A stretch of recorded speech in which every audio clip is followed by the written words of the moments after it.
Hello students, कैसे? बढ़िया, first class. आज हम लोग अपने एमसीक्यूज को स्टार्ट कर रहे हैं, चैप्टर नंबर 1। और जरूरी नहीं कि जितने भी एमसीक्यूज हैं आई सॉल्व। हाँ, मैं आपको ये एमसीक्यूज दे रहा हूँ, कुछ एमसीक्यूज, बट ऑब्वियस मैं करवाऊंगा। The rest of the MCQs are available at our website.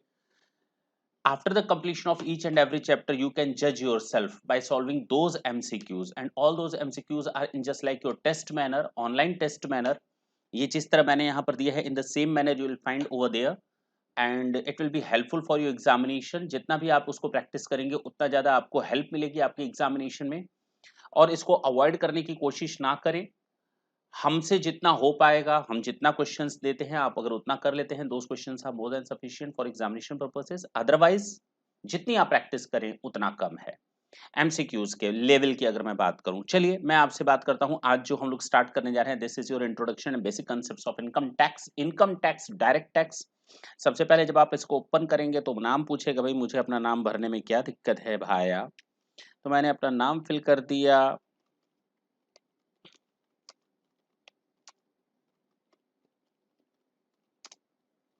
मैंने अपनी एड्रेस फिल कर दी,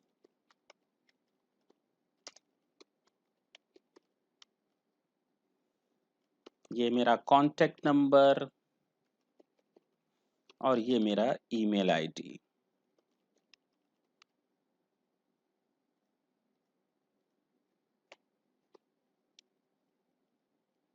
ओके, चलिए अभी 1 2 3 लिख देते हैं, इसको मैं ठीक कर लूंगा। ठीक है ना। नेक्स्ट पार्ट पे चलते हैं। Now these are the questions which you will find. एक एक करके क्वेश्चन को सॉल्व करते जाते हैं, देखते हैं क्या है। और बहुत आराम से आज हम लोग 25 क्वेश्चंस का ये पूरा एक सेट लेकर के आए हैं, and it will be of 25 marks.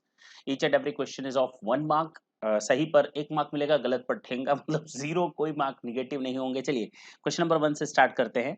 Income tax is a indirect tax? नहीं। Entertainment tax? नहीं, ये तो डायरेक्ट टैक्स है भाई। हो गया काम खत्म। सर कितना बताएंगे आप, हम लोग को चैप्टर पढ़ाते समय बता दिए थे। Income tax act 1961 applies to whole of India including Jammu and Kashmir. तो ये भी आपका आंसर हो गया, कोई दिक्कत नहीं आई।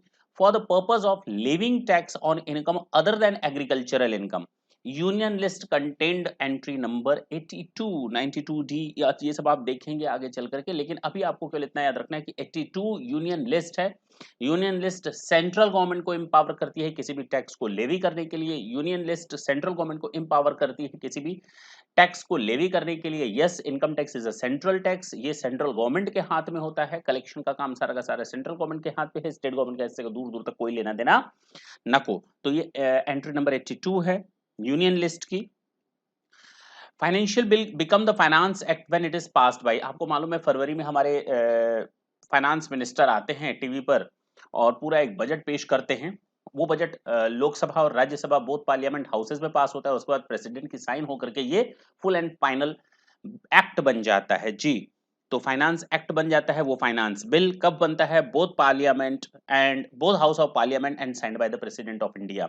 अगर मैं केवल लोकसभा लिख दूं तो गलत है, लोकसभा और राज्यसभा लिख दूं तो गलत है, क्योंकि इसमें प्रेसिडेंट ऑफ इंडिया के भी साइन होते हैं। ठीक है ना, प्राइम मिनिस्टर के नहीं होते। Circular issued by CBDT are binding on. Circulars issued by CBDT, CBDT का जो सर्कुलर होता है ना, CBDT central board of direct tax.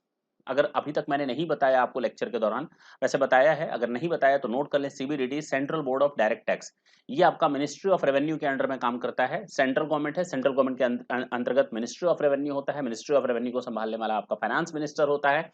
और फाइनेंस मिनिस्टर किसको संभालता है डायरेक्ट टैक्सेस के लिए? सीबीडीटी। सीबीडीटी एक सेंट्रल अथॉरिटी है, सेंट्रल बोर्ड है, central board of direct tax. ठीक है ना। तो central board of direct tax के पास पावर होता है टैक्स को एडमिनिस्टर करने का। किसको एडमिनिस्टर करने का? इनकम टैक्स यानी डायरेक्ट टैक्स को एडमिनिस्टर करने का। तो सिबिलिटी का जो रूलिंग होता है या सिबिलिटी जो भी सर्कुलर इशू करती है, वो इनकम टैक्स अथॉरिटी के ऊपर बाइंडिंग होता है। इनकम टैक्स अथॉरिटी के ऊपर बाइंड करता है वो। इनकम टैक्स अथॉरिटी के ऊपर बाइंड करता है वो। इनकम टैक्स अथॉरिटी के ऊपर, मैं बार बार इसलिए बोल रहा हूं कि आप असेसिंग ऑफिसर ना समझ लें और एसएससी को इसमें ना शामिल करें। ठीक है ना। इनकम टैक्स आया था, ये मैंने फर्स्ट लेक्चर में फर्स्ट डे इंट्रोडक्टरी में बताया था, 1 अप्रैल 1962 से इफेक्टिवली एप्लीकेबल हुआ है। The highest administrative authority for income tax India is, बता तो दिया, सीबीडीटी, बार बार बता दिया, अब क्या दिक्कत है ही। चलें आगे। The basic source of income tax law is, basic source income tax act है, इनकम टैक्स रूल्स है, सर्कुलर्स है, नोटिफिकेशन, जजमेंट। अरे भाई ये सारी चीजें मिला लो तो बनता है इनकम टैक्स लॉ। लेकिन इनकम टैक्स लॉ तभी तो आएगा ना जब एक्ट मेरे पास होगा, जब एक्ट होगा व्हाट टू डू, उसके बाद ही तो आएगा हाउ टू डू, उसके बाद ही तो आएगा बाइंडिंग वगैरह वो सारी चीजें, सर्कुलर अमेंडमेंट, फलाना एंड डिमाका जजमेंट वगैरह। तो बेसिक सोर्स हमारा इनकम टैक्स एक्ट होता है। जी sir. Income tax is imposed on a person by, okay, income tax, income tax is imposed on a person by. अरे भाई इनकम टैक्स कौन इम्पोज करता है? प्रेसिडेंट ऑफ इंडिया नहीं, इम्पोज नहीं करता, पार्लियामेंट उसको बनाती है, लोकसभा राज्यसभा पास करती है फाइनेंस बिल को, वो फाइनेंस एक्ट में तभी कन्वर्ट होता है जब उस पर प्रेसिडेंट के साइन हो जाते हैं। तो इम्पोज तो भैया पार्लियामेंट करता है। चलिए आगे जी। Which of the following statement is incorrect? Income tax direct, ये तो सही है, गलत नहीं है भाई। वेल्थ टैक्स इज डायरेक्ट, सही है। जीएसटी इज डायरेक्ट ना, बाबा ना, फर्स्ट लेक्चर में ही बता दिया था ये इनडायरेक्ट है इसलिए गलत है।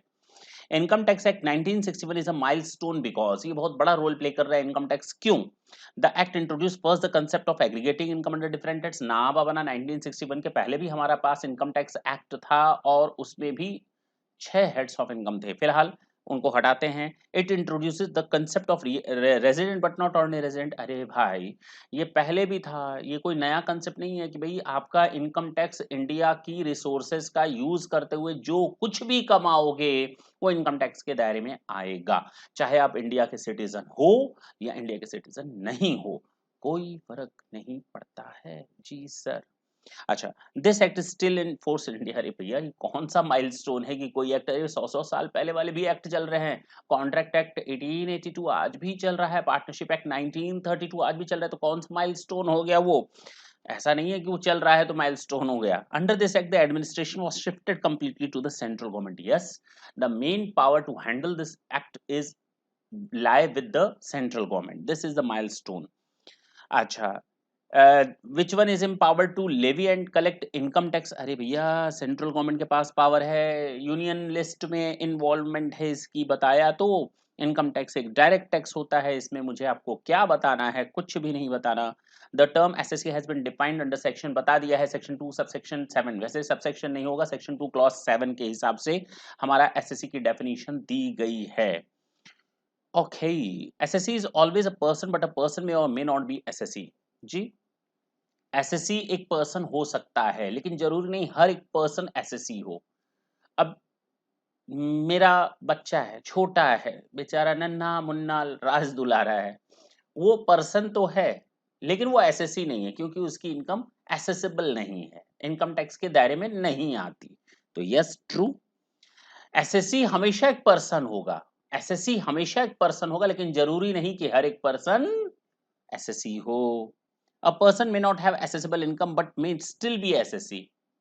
A person may not have accessible income। जी, इस बार मेरी इनकम 8 लाख रुपए है, 2 मिनट के लिए मान लेते हैं मेरी इनकम 8 लाख रुपए है, मैं एसएससी हूँ, मैं पर्सन भी हूँ, मैं एसएससी भी हूँ। अगले साल मेरी इनकम 80 लाख हो गई, still I am an assessee and I have an assessable income. In the next year मेरी इनकम 0 हो गई, still I am an assessee. मेरी इनकम 2 लाख हो गई, still I am an assessee but as well as I am a person. Clear? तो कहता है कि अगर किसी बंदे की इनकम एसेसिबल नहीं है, 2 लाख रुपए ही है, एसेसिबल इनकम टैक्स के दायरे के बाहर है, लेकिन बावजूद वो पर्सन तो है ना, वो एसएससी तो है ना। True. Association of person includes individual, HUF, firm, AOP, BOI, local authority, companies, all things, all types of persons. ये सब चीजें हम आपको बता चुके हैं। मैं इतनी फास्ट इसलिए चल पा रहा हूं क्योंकि हमने आपको लगभग लगभग सारे पॉइंट्स क्लियर किए हुए हैं। आपको कोई दिक्कत नहीं आनी चाहिए किसी भी क्वेश्चन का सॉल्यूशन देने में, ये याद रखेंगे। आज हम लोग 25 क्वेश्चन कर रहे हैं, नेक्स्ट सेशन में फिर 25 क्वेश्चंस करेंगे और उसके बाद भी हमें लगता है टोटल 75 क्वेश्चंस तो हम लोग करेंगे ही करेंगे, एटलीस्ट तो 3 सेशंस तो आपके चलेंगे 25 25 25 के।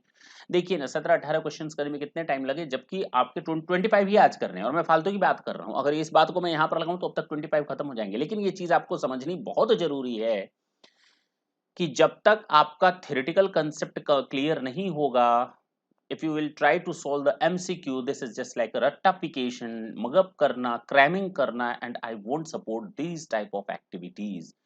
तो मैं आपसे यही रिक्वेस्ट करता हूं कि बच्चों अगर आपको MCQs पर आना है, this is then extra burden to you to complete your theory first and after that come with the MCQs. A person include, person सारी चीजें आती हैं, individual, HUF, firm, AOP, local authority, artificial juridical person, सारे लोग आ गए। तो यहां पर ये आएगा लास्ट में, ये person. Every assessee is a person and every person is also an assessee ना, बता तो दिया, बता दिया। Every person need not be an assessee, बता दिया। हर एक पर्सन जरूरी नहीं है कि एसएससी हो। अच्छा, question number 20, describe the status of the following person. Mr. S and Mr. U are legal heirs of Mr. J. Mr. J की डेथ हो गई, उसकी डेथ के बाद S और U उसके बिजनेस को संभाल रहे हैं, जबकि उन्होंने कोई पार्टनरशिप नहीं की। अगर आप कोई पार्टनरशिप नहीं करते लेकिन दो पर्सन ऑटोमेटिक पार्टनर बन गए, देखो ना, एक पिता था, उसकी डेथ हो गई, उसकी डेथ के बाद उसके बिजनेस को दोनों बच्चों ने संभाला, दोनों बच्चे डायरेक्टली और इनडायरेक्टली उस बिजनेस में पार्टिसिपेट कर रहे हैं, automatically they become a partner, they become partners. तो but there is no any contractual agreement between them, उनके बीच में कोई भी कॉन्ट्रेक्चुअल एग्रीमेंट नहीं हुआ है। लेकिन क्या हम उनको इंडिविजुअल मानेंगे? नहीं, इंडिविजुअल में केवल एक होता है, यहाँ दो हैं। क्या इसको एचयूएफ मानेंगे? ना, बिजनेस है, एचयूएफ तो एंसेस्ट्रल प्रॉपर्टी के थ्रू आता है। क्या हम इसको लोकल अथॉरिटी मानेंगे? नहीं भैया, गवर्नमेंट अथॉरिटी नहीं है। क्या म्युनिसिपल कॉर्पोरेशन समझ रखा है? क्या कंपनी मानेंगे? अरे भैया, कंपनी का इनकॉर्पोरेशन होता है कंपनीज एक्ट 2013 के हिसाब से। आर्टिफिशियल जुरिडिकल पर्सन की क्या लीगल अथॉरिटी है क्या? नहीं। तो कहाँ जाएं? तो बचा हमारा association of person and body of individual, ठीक है ना। तो ये आपका एसोसिएशन ऑफ पर्सन की तरह जाएगा। एसोसिएशन ऑफ पर्सन यहाँ पर वही है, अदरवाइज बॉडी ऑफ इंडिविजुअल कह सकते हैं। दो इंडिविजुअल हैं, मिल गए बॉडी ऑफ इंडिविजुअल, अदरवाइज ये एसोसिएशन ऑफ पर्सन की तरह ही यहाँ पर करेक्ट आंसर आएगा, the most closest answer. Clear? Association of person consist of, बता तो दिया, any kind of the person, बता दिया, बार बार मत पूछो। Body of individual consist of केवल और केवल इंडिविजुअल, केवल और केवल इंडिविजुअल। थियरी में मैंने ये चीज बताई थी, बाकी चीज पढ़ना बेकार है। According to section 2 clause 7 assessee means, अच्छा, a person by whom any tax or other sum of money is payable, a person against whom any proceeding under the act has been taken, कोई भी ऐसा person जिसके ऊपर tax liability बनती है, कोई भी ऐसा पर्सन जो इस एक्ट के अंतर्गत एसेसिबल है, कोई भी ऐसा पर्सन जिसके ऊपर इस एक्ट के अंतर्गत कोई प्रोसीडिंग्स चल रही हैं, वो भी एसएससी माना जाता है।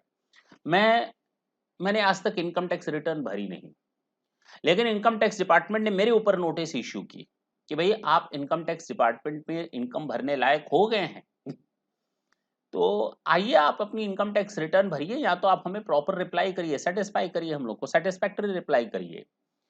Even though I am not an SSC till now, according to me, but as and when the proceedings has been initiated by the income tax department against me, I'll become SSC automatically.